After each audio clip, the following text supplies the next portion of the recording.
I mean, we take in people from everywhere. So we get the benefits of having all kinds of different people. So it is a good idea to immigrate lots of people into the country. Wait a minute. But it has to be an orderly, reasonable, fair as we can make it system. And right now it's first come, first serve, and people are just coming in. And the amount of like fighting age men that are coming across the border with no documentation of where they're coming from and no real way of keeping track of where they're going is very scary to me. It sucks because now I'm gonna cut you off right there, because first of all, it sounds like you're saying that diversity is a strength, and we all heard from Tucker Carlson that diversity is a bad thing. Second, only to a Tucker Carlson. Second, you know, there was a news report last week where they were asking, I know Marjorie Taylor Greene was one of the two, but I think the other one was Senator Ron Johnson. They were asking them basically, hey, you guys are criticizing Biden on all of this border stuff, but they're trying to pass these border reform bills and none of the Republicans are voting for them. And they're like, no, we're not going to give Biden a win on the border on an election year. No, we're not voting for nothing. So to me, that is a giant part of the problem. I'm not saying that Biden is perfect or the Democrats are perfect, but I'm going to keep it real with y'all. There was a study that was just put out about 3 months ago or so that showed that this current Congress is the least productive Congress in the history of the country. They have passed less bills than any Congress that has ever been sworn in. Have you looked at the trend lines? Yeah, the trend lines are going in the same direction. But I think they said that they passed like 4 bills. Yeah, and they were all more spending bills. One of them was like naming a building or a boat or a ship or something. Well, no, because here's the and one was the thing that Joe Manchin destroyed, the bill. I don't know, the economic recovery bill. Yeah, that. Yeah, like literally, that's almost it for the whole year. Like Congress is doing nothing. Well, and then they passed a resolution saying that voting against or talk. I guess BDS is not sanctioned. We're getting in the weeds here. Bad. The point that I was trying to make is it's hard to solve some of these problems when half of the Congress is literally a brick that just sits on the floor and says we're doing nothing. Well, I think the only reason that they're allowed to do that is because there's a lot of money to be made by them not doing anything. And this is kind of the issue that I keep coming back to is we have gotten so far down the road of bad incentives behind allowing moneyed interests to infect so much stuff that I don't know how you rectify these things without making hardline laws about what stuff money can be involved in. Like if I'm a wealthy person and I want to influence a thing, there are certain industries that I just don't think large amounts of money should get you into that door. Education is actually one of them, weirdly enough. Congress is one of those places. It should be. Where the White House, judge, if you're not wealthy, well, all of our branches of a government, so judicial, legislative, executive, should be government branches. They should not be worried about how much money, per se. They should be worried about what is best for the country as a whole, and that's really how they should be driving things. But it's obviously that's not what's happening. But there are other things. So like education, and I mean at like the collegiate level, I think in other places it can be a little different. But at least public colleges being rich should not get you a pass. Yeah. So like people like Bill Ackman should not be able to go to a public college and say, you need to kick so-and-so out. No. And it's crazy because those rich people that, they have the, like if your parent went to Harvard, you can get in legacy admissions. That's yeah. So while those same people that are taking advantage of legacy admissions are criticizing things like affirmative action. Yeah. Crapping on, we're all over the place here. Listen, but we're not. I'm gonna tie it in. Okay, here we go. So the problem always ends up being, it always comes back to, if we don't figure out a better way of making sure that people can't just take advantage of chaos and make themselves incredibly wealthy in the chaos will never be able to fix it. Yeah, because the system is built that it's all about the disincentives and the incentives. So, I look at Nancy Pelosi, and I look at the Clintons, and I look at the Trumps, and I look at all these people that go into Congress and they're just a regular guy, and then they come out years billionaires there, and they literally have over $1 billion, $2 billion, $3 billion. And you're like, how did you do that? You should be working for us every day. Right, you're supposed to be making $176,000 a year. That's crazy. How in the world you got $1 billion? Like, and so we know how. So anyway, the point that I'm making is, Trump is going to win. So we all need to be very, very afraid that Donald Trump is going to be president again, because it's like, and it sucks because now we're going to transition to Gaza here. It sucks because I'm not voting for Trump. I'm going to vote for Biden if Biden is the nominee. I'm not voting for Biden in the primary. But I told you before, on climate change alone, Republicans are out for me. I agree with that. So I can't, in good conscience, for me, I can't speak for everyone else, but for me, you have a party of people saying that climate change is not real, and that this planet that we all see is burning and is on fire. Like, we should just continue letting oil companies destroy and drill and do whatever. For that reason alone, I'm sorry, I can't. You know what's hard for me about that? What? Okay. Well, Joe Biden has drilled a crap ton. Okay, that's the first problem. The second problem is, when I look at the way a lot of Democrats have approached climate change policy, they talk about it the way we would want them to talk about it if they were going to do something about it. But then a lot of the actual policies that get passed don't at all affect what's happening. Or they can take the Biden approach and never approach any policy on it, ever. No, I'll give you a perfect example. So there's this cap and trade carbon emissions kind of policy where, hey, listen, you just need to do a carbon offset. So if you're going to pollute, you need to help clean up somewhere else. Well, the problem is they just charge it up and say, okay, hey, we polluted X amount this year, so we are going to help clean up over here next year. With something else, yeah. And they just never do that. No, it's different because, when Trump was president, Trump passed a law that literally just gave coal companies the ability to just dump in the lakes again. This is so they both suck. Both suck. But here's what I don't know what to do with. Okay, if I'm dealing with somebody who punches me in the face, I know I'm fighting, right?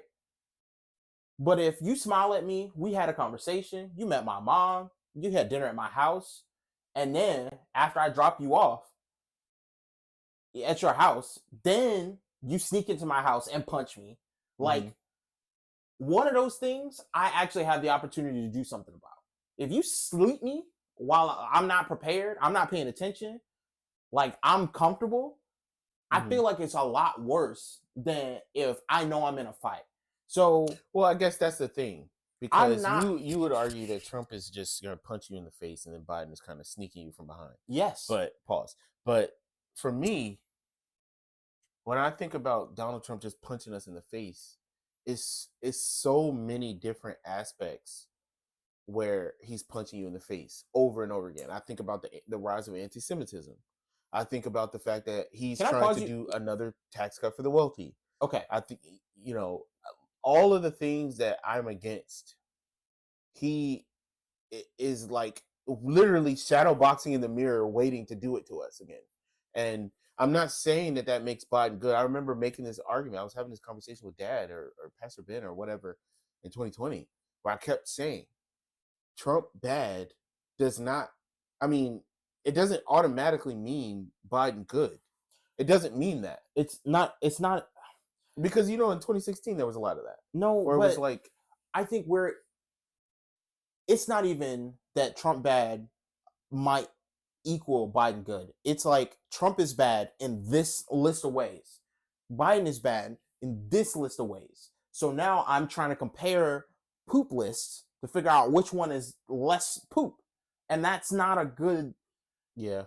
That's the thing. Wait. It warps your frame. Yeah. Because the problem we keep having is the lesser of two evils. The evil is getting closer and closer to where it's not about indistinguishable. No, it's that there is no non-evil option. Right. So I have to choose the world getting worse, and y'all are telling me, well, you chose that. It's kind of like getting back to the Israel and Gaza thing. Everybody talks about how Hamas was elected. We're about to go into Gaza. Yeah. So we're going to start with Gaza. Well, hold on. But go ahead. I'm going to try and give the cliff notes on this. So everybody by now probably knows back in October, there was an attack from people who broke out of Gaza, which is a place in Israel. It's off the border. And it's about the size of Las Vegas, okay? It's a little smaller than that, but yes. And basically a bunch of people broke out. They came across the border. They attacked a bunch of innocent people. They attacked a bunch of military targets, and they kidnapped a bunch of people and then tried to run back to Gaza. Israel, after something like 15 hours, 6 hours, they finally got their military back in place. They started firing on every target they could see, including a lot of their own people. And they started trying to fight, and ostensibly from there, since they have been killing a lot of people. And I think the problem that most people have is when you get attacked, there's an expectation that you're going to be able to defend yourself and you're going to have some kind of response. But your response is supposed to be military to military. Your response is supposed to take into account civilian casualties, civilian structures, and there are certain things that are just off limit, point blank period. Hospitals, schools with children in them, mosques, people's residential houses, churches, educational buildings. These are all things that are not supposed to be. What? UN buildings? Yeah, these are things that are not supposed to be military targets. Journalists. So I do not have an issue with any country who gets attacked responding militarily. I don't like that war happens because in a lot of instances the war is happening for dumb reasons. But like if somebody came across the border in the US, I absolutely expect a military response to occur. But if that military response is killing 10,000 kids, if it's blowing up 80% of the buildings, not the Hamas buildings, the buildings. Imagine leveling 80% of Las Vegas. Well, now it's 90. It's actually 90% now. Well, and they're trying to make it 100%. Right. 21 Israeli soldiers just died because apparently a Hamas person popped out of a tunnel and critted with an RPG and blew up a bunch of mines that they were setting to blow up a bunch of houses and killed all of these people because the buildings that they were planning to blow up collapsed on them. And I think for most reasonable people, nobody wants babies to be killed. Nobody wants to see a father picking up his dead child and putting it in a grocery bag because he can't find all the pieces. Nobody wants to see kids crying over their dead mom and aunt and sister day after day after day after day. So, I talked to Dad about this, and he makes a good point. Like, nobody likes the way war looks because war is ugly. But when we talk about war means a thing. War means, hey, there is an enemy who has made themselves our enemy, and we're going to go fight them.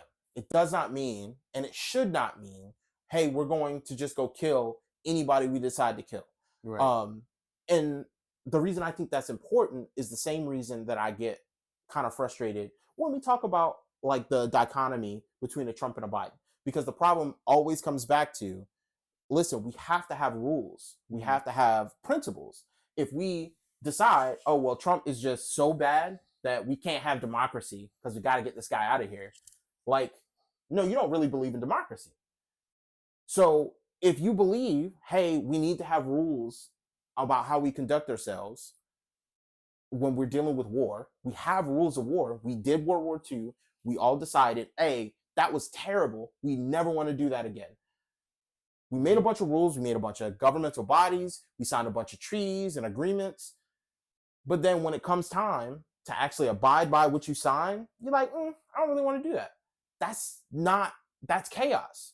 Right. And I'm learning that a lot of people, when it comes time to actually hold to the rules, they just don't care to hold to rules. And I think I'm just at the point in life where I'm like, no, everybody needs to be held to rules. Right. Everybody. Us too. So with the war, with the slaughter in Gaza. Slaughter. massacre. Just to give you guys kind of some scale of what's going on, because I know a lot of the media coverage that people are accustomed to when it comes to anything related to Israel is Israeli propaganda. Yeah. Where, I want the people in Israel to be safe. I want the people in Israel to be free of Hamas and their terroristic threat. I do. But similar to us being attacked on 9/11 by people from Pakistan and Saudi Arabia, and then we decided, okay, let's go attack Iraq, right, and take their oil. Attack Afghanistan and take their oil. That created ISIS. That's what happened. We got ISIS after that. Well, so we didn't just get ISIS. We also got a war in Syria. Yeah. We also got a lot more destabilization of war every in other Yemen. country around Iraq and Afghanistan. Yemen, places like Yemen, Kuwait, right, etc., etc. So as he said, the Hamas fighters, they attacked. It was a music festival going on, and they took a bunch of women and hostages. They killed 1,200 people, 36 children. Well, it's not 1,200; it was 900. Yeah, because the rest of that was actually Israeli soldiers and military members that were killed as well. But Israel, they took 6 hours because their military was actually supporting the illegal settlements in the West Bank. Yeah. Their military was not in place to defend them. So it took them 6 hours to turn around and actually start fighting back. But what happened was they decided, okay, now's our chance. So they started bombing Gaza. And when I say bombing Gaza, I mean bombing everything. Everything, everybody, everything. So what they did was they told them, hey, get out of the north because we're going to start bombing the north. So they did an ethnic cleansing where they forcibly moved an entire ethnic group of people to a different area. And then if anyone that did not move was bombed. So there was a big story about a convoy of vehicles going from the north of Gaza to the south, like they were told, who was bombed by Israel. So then there were ambulances that pulled up to help the convoy, and then they went back and they bombed the ambulances. Yeah. So 90% of all building infrastructure in the entire Gaza Strip is destroyed. They've destroyed hundreds of schools and churches and mosques and all these things. They bombed hospitals. They're bombing refugee camps in the south. So like they're bombing UN buildings. The UN is literally saying there's no safe place for the Gazan citizens to go. And then at this point, the Gaza citizens cannot cross the Rafah border into Egypt. They're not allowed. Correct. The Israeli government is not allowing the aid trucks to come in. They're like literally every aid truck that comes in, they take every item, thousands of items out of the truck. If there's a single item that they're not allowed to have, for example, tents. Tents have tubing, and they're saying they're afraid that they're going to make pipe bombs out of the piping. So if there's a tent, a single tent, the entire truck then gets put back. All the items get put back, and the truck gets sent out back to the back of the line. And 2 United States congressmen just came back from Gaza, where they reported that information to the media. So if y'all want to look that up, look it up. I think Eric Swalwell was one of them. It's a terrible situation. Over 30,000 people have been killed. Over 50,000 people have been injured. You've got over 10,000 children have been murdered. Hamas was elected 18 years ago. Yeah. And half of the population in Gaza is under the age of 18. Yeah. And they had one election, and then they ended all elections. So even if the people that voted for Hamas at the time were like, yo, I don't like this, they had no choice. They couldn't vote anybody else in. So all the Israeli government saying, oh, well, they should have risen up. Risen up? Hamas just attacked Israel. Knowing the capability in the back of the United States and all this stuff that they have Iron Dome. The Palestinians don't have that. This is the problem that I have with a lot of what's happening. And this is kind of the problem that I have with like a lot of the American exceptionalism. And I mean that in the bad way, not in the good way. Because there are a lot of things like rah-rah American that I'm 100% for. We should be the best. We should hold the highest standards. Right. Like every country should try to do that. Correct. But we should do it. We should actually do it because we can't. But if everybody else has rules they have to follow and we don't have to follow them, that just makes us a bully and a terrorist. And a lot of the things that Israel's doing, if they were Iranians, if they were Iraqis, if they were Saudi Arabians, we would call them terrorists. We would. Yeah. If I mean, based on the standard of October 7th. If a bunch of people who were Iranian came across the Israeli border and kicked a bunch of Israelis out of their houses, right. and if they decided not to leave, they shot them, we would call those people terrorists. Right. Elliot. So if we did, I mean, it's because like that story that it's so many stories from Gaza that I just can't get over. Yeah. Like there was one where there were Israeli citizen hostages being held by Hamas that managed to escape. They escaped. It was like 6 of them or 5 of them or something. It was a couple of them. They escaped shirtless. It was all guys, shirtless, and they had a white flag they were waving. Were speaking Hebrew. Yeah. Were screaming, painting. Yeah, they Hebrew had a white on the walls. And like ketchup that they found in one of these buildings that was destroyed. And so they get out and they're running for their lives. They see IDF soldiers and start running towards them. IDF is the Israeli Defense Force. That's the military in Israel. Waving a white flag. Everyone on earth knows what the white flag is. If you don't know, white flag means surrender. If you have a white anything on a stick and you wave it, it means you surrender. They know. The IDF killed them.